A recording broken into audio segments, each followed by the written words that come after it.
What's up, guys? So we are into the part of the season now to where the gym is just basically all day.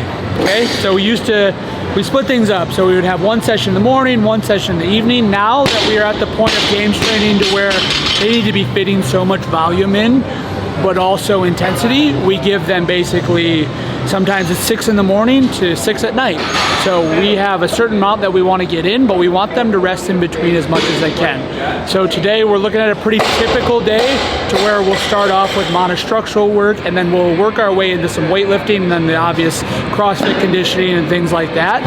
But that'll be the biggest shift now that we are all past our recovery phases from semis, that we'll jump into full games training now. So this is the third week of June. We'll go all the way up until the last week of July, taper out, and then we'll be ready for the games. We took the bounce out. I really wanted to sacrifice my body in half. Saxon was bouncing 315 for 12 reps the other day. 12, is that right? I mean, not to put everybody on notice, but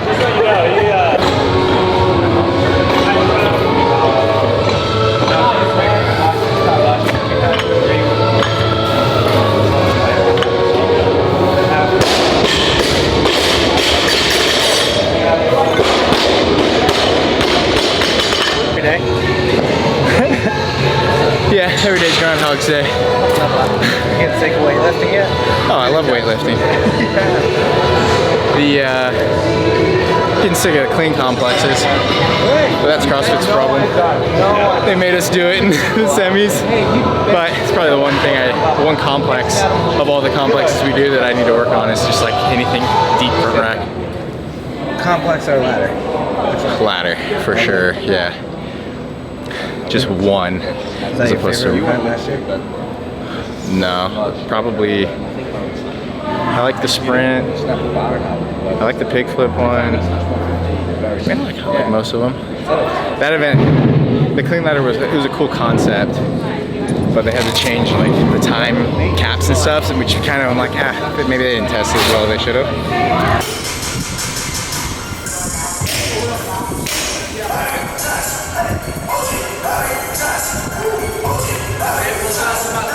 Knowing what you know now, Knowing what I know now. what do you look for in taking on an athlete, say individually? Say if there was no TIA left, no Brooke, Okay. no proven, you're starting from scratch, Yeah. but you have all your knowledge. Okay. First thing I would do, I'd look at characteristics in a person. I would like for them to do a trial with us, with myself particularly, and I'm looking for behaviors that I can work with, coachability, right, or show that level of interest in wanting to evolve and adapt. And sometimes you set challenges consciously or purposely to see if they're willing to listen. And what I mean by that is, for instance, I tell them to rest until the minute 30, and if they precisely rest to the minute 30, it just gives me a little confidence. Okay, when they're working away over there, back on the other side of the world, doing their thing, I know that they're going to retain that information or follow exactly the details that we set.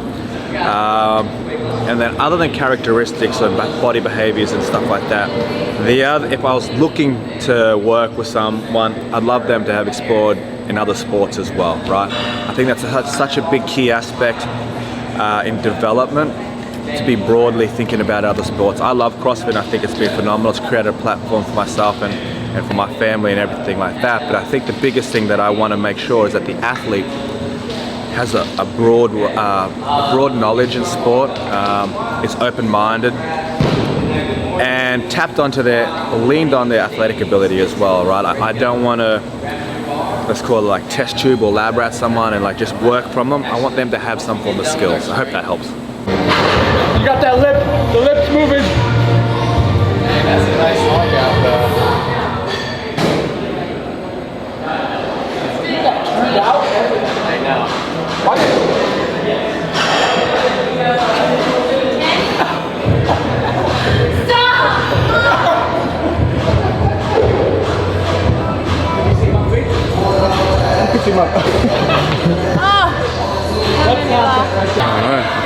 On my ripstick, you know the ripstick? I think if we're 2 weeks out from a competition, I think we should be mindful of ripping, but if we're this far out, I think we got to harden up.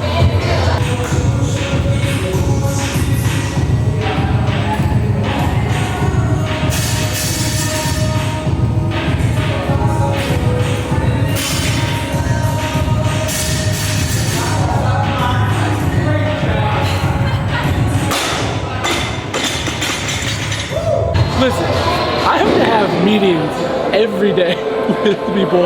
And if I walked in with that thing on my face, Was it good? it is. Sorry. It Sorry, I got something in my mustache. what do you call it? Mustache. No. What do you call Slug. it? Slug. Got a big slug on my lip. So, now I'm the only one walking around with this slug on my lip. So, Pete, have I told you this about the Top Gun thing? Have I told you about Top Gun? And people go, oh man, you must have seen Top Gun, you're growing one of them. And I'm like, yeah man, yeah. Yeah, just this week. Yeah, little do they know, since January. Not That was a kidding. bobsled thing, right? Yeah, more of a Shane thing trying to be cool. But January. They may have announced Top Gun then, so. True, I got in early. I'm ready for November. What's the hot song of the summer? What's it Hot- gonna be hot this year? song. What was the last year first off? Oh shit, I don't What's know. the number 1 song we played last year?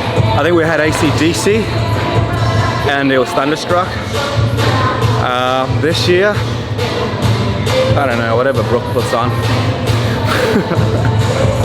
We did this year, last year.